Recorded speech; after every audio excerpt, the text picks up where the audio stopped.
आप सभी को गुड मॉर्निंग। मैं विवेक सारस्वत आप सभी का आपके अपने YouTube channel aviator academy classes पर आपका स्वागत करता हूं। आज की इस क्लास में क्लास 10th के हम जिस टॉपिक पर चर्चा करेंगे वो टॉपिक है आपका फायर एंड आइस। तो चलिए बिना अपना समय गवाए हुए आज की इस क्लास को हम लोग आरंभ करते हैं। चैप्टर का नाम है फायर एंड आइस। ठीक है, तो चलिए शुरुआत करते हैं आज की इस क्लास का। क्या कहा गया, जैसा कि हम और आप जानते हैं, इससे पहले हम लोगों ने जो पोइम पढ़ी है उसका नाम है डस्ट ऑफ स्नो।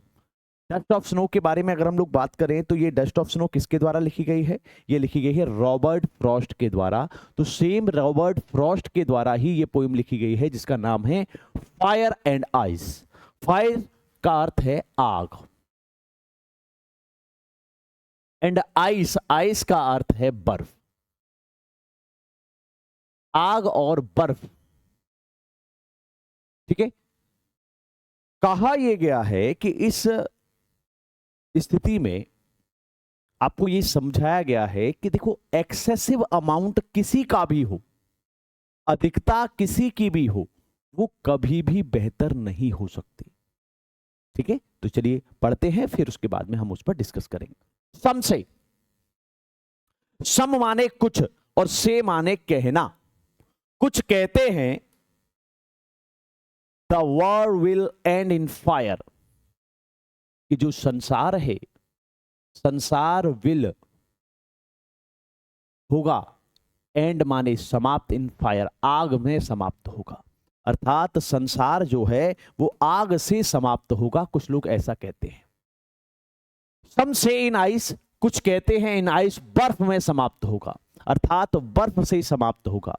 कुछ कहते हैं कि संसार आग से समाप्त होगा।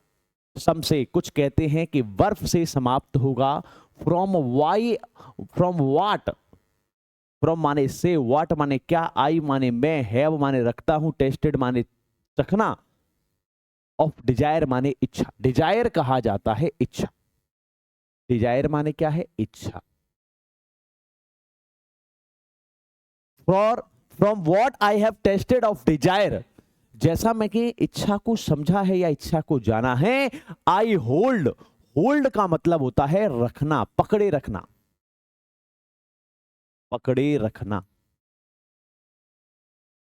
आई होल्ड विद दोज, आई माने मैं, होल्ड माने पकड़े रखता हूं या रखता हूं या समर्थन में हूं, विद दोज उनके साथ में, हु फेवर, फेवर माने होता है पक्ष लेना, पक्ष लेना, हु फेवर फायर, जो कि आग का पक्ष लेते हैं, मैं उनके साथ में, क्योंकि मैंने इच्छा को देखा है। इच्छा मतलब एक्सेसिव अमाउंट, हर चीज को चाहने की इच्छा भी एक प्रकार से विनाश का कारण होती है। सम से, कुछ कहते हैं the world will and in fire, कि संसार आग में समाप्त होगा। सम से, कुछ कहते हैं कि इन आइस बर्फ से समाप्त होगा। From what I have tested of desire, जैसा कि मैंने इच्छा को जाना है। आई होल्ड विद दोज, मैं उनके साथ हूं, हु जो फेवर्स पक्ष लेते हैं फायर आग का, अर्थात जो समझते हैं कि आग से संसार समाप्त होगा, मैं उनके साथ पे हूं, ऐसा कवि कह रहा है। फिर क्या कहा गया? बट, लेकिन, if it had to perish twice, perish का अर्थ होता है मरना, पेरिश माने मरना, पेरिश माने क्या है? मरना है। इफ, बट इफ, लेकिन यदि, it had to perish twice, दो बार मरना है। आई थिंक, मैं ये समझता हूं, आई नो मैं जानता हूं, कि एनफ ऑफ हेट, एनफ कहते हैं पर्याप्त, ऑफ हेट, हेट कहते हैं घृणा, कि घृणा पर्याप्त है। टू से दैट, ये कहना, दैट फॉर डिस्ट्रक्शन, डिस्ट्रक्शन कहते हैं विनाश, विनाश के लिए जो आइस है, अर्थात जो घृणा रूपी जो बर्फ है, वो घृणा रूपी बर्फ इज ऑल्सो ग्रेट, ये भी महान है, अर्थात ये भी एक बड़ा कारण है। एंड वुड सफाइस, सफाइस का मतलब होता है पर्याप्त होना, अर्थात बर्फ भी आपके मरने के लिए क्या होगी? पर्याप्त होगी, विनाश के लिए पर्याप्त। दोबारा से समझते हैं। But if it had to but if it had to perish twice, लेकिन यदि 2 बार मरना है, आई थिंक मैं ये सोचता हूं, आई नो मैं ये जानता हूं कि एनफ ऑफ हेट के पर्याप्त घृणा, to say that of destruction ice, जो कि क्या है, विनाश रूपी जो बर्फ है, अगर देखा जाए is also great, ice is also great, बर्फ भी एक अच्छा है, मतलब महान है, एंड वुड सफाइस, सफाइस का मतलब है पर्याप्त होगी, बर्फ भी विनाश के लिए पर्याप्त होगी। कौन सी वाली बर्फ? घृणा रूपी बर्फ। आग कौन सी वाली आग? आग कौन सी है? तो आग है आपका इच्छा रूपी आग।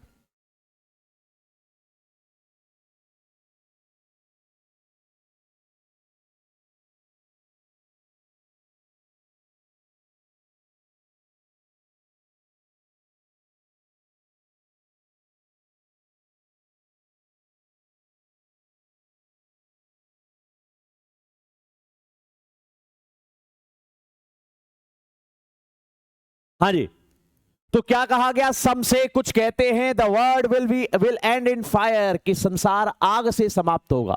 सम से इन आइस, बर्फ से समाप्त होगा।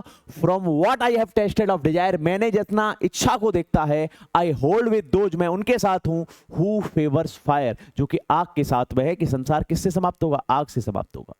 बट लेकिन if it had to perish twice, यदि 2 बार मरना है, तो क्या हुआ?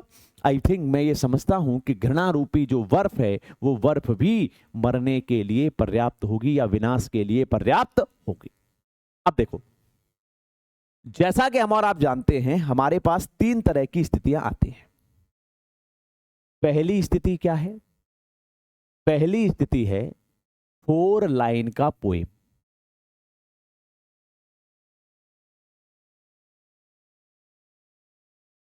चार लाइन की कविता होनी चाहिए, जो कि आपका 3 मार्क्स का है। आप इसमें से कोई भी 4 लाइनें याद कर सकते हो। दूसरा अगर देखा जाए, दूसरा है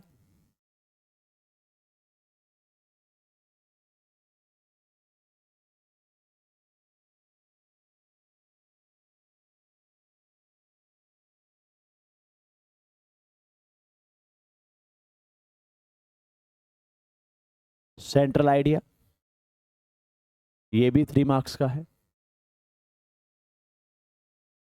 और तीसरा है 2 ऑब्जेक्टिव क्वेश्चन। अब देखो प्रश्न कैसे हो सकते हैं। पहला है पेरिस का अर्थ क्या है। देखिए, पेरिस का अर्थ क्या होता है? मरना। तो पेरिस को हम क्या कह सकते हैं? डाई कह सकते हैं। अगर आपसे कहा जाए कि पेरिस का अर्थ क्या है, तो पेरिस का अर्थ क्या है? डाई है।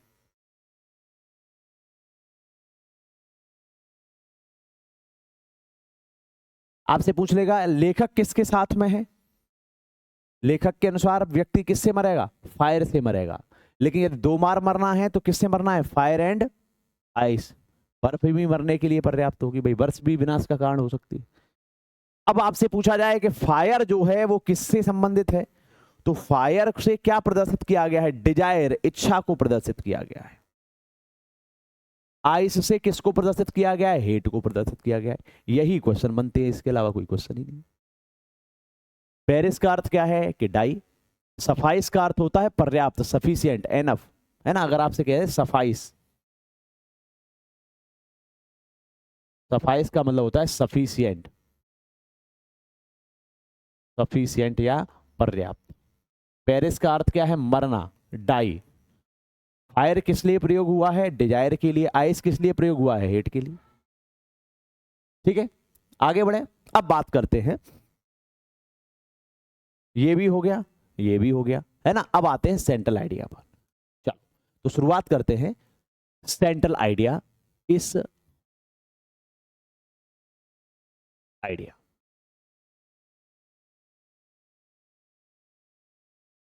सार क्या है इसका? अगर हम सार को देखें तो क्या कहेंगे? सबसे पहले तो यही लिख दो। देखो, इससे थोड़ा सा क्या होता है कि आपको याद रहता है ना। कभी कभी ये प्रश्न पूछ सकता है फायर एंड आइस किसके द्वारा लिखी गई है, तो किसके द्वारा लिखी गई है? रॉबर्ट फ्रॉस्ट के द्वारा। देखो, the poem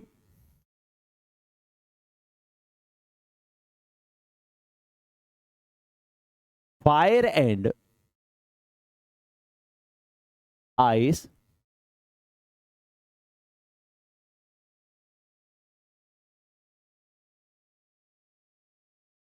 is written by Robert Frost.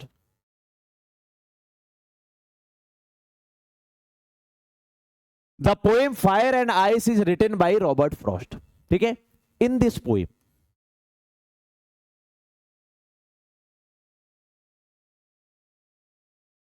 इस कविता में द पोइट कवि ने क्या किया है, कवि ने बताया है, कवि टेल्स अस, कवि बताता है दैट फायर दैट इज, आई ई का मतलब होता है दैट इज,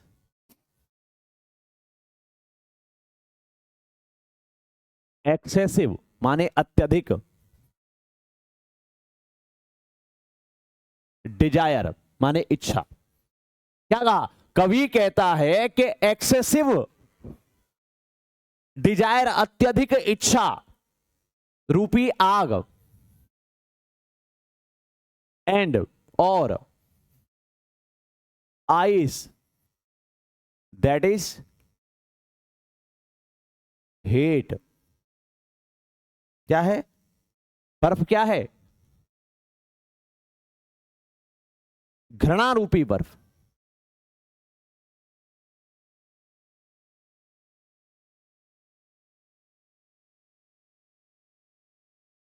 वुड बी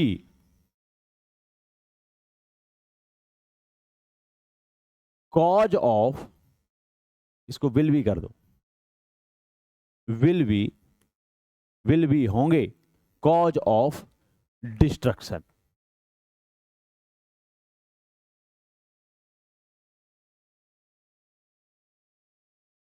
अच्छा चलो आधा कट गया, ठीक है, would be cause of, will be cause of destruction.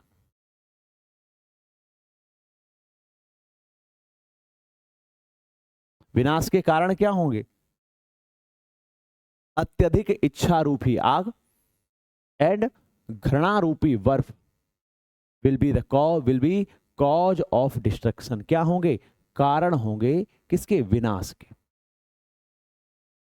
ठीक है, बताओ यही तो कहा गया है और तो कुछ कहा नहीं गया है, तो बस यहां पे बात खत्म हमारी। ठीक है, तो चलिए यहीं पर हम आज की इस क्लास को क्या करते हैं, समाप्त करते हैं। स्क्रीनशॉट ले लीजिए आप इसका। ठीक है, तो यहां पर क्लास में जुड़े रहने के लिए आप सभी को तहे दिल से थैंक यू। वीडियो को लाइक करें, चैनल को सब्सक्राइब करें और ज़्यादा से ज़्यादा लोगों तक वीडियो को शेयर करें। ठीक है, शेयर दिस वीडियो नाउ।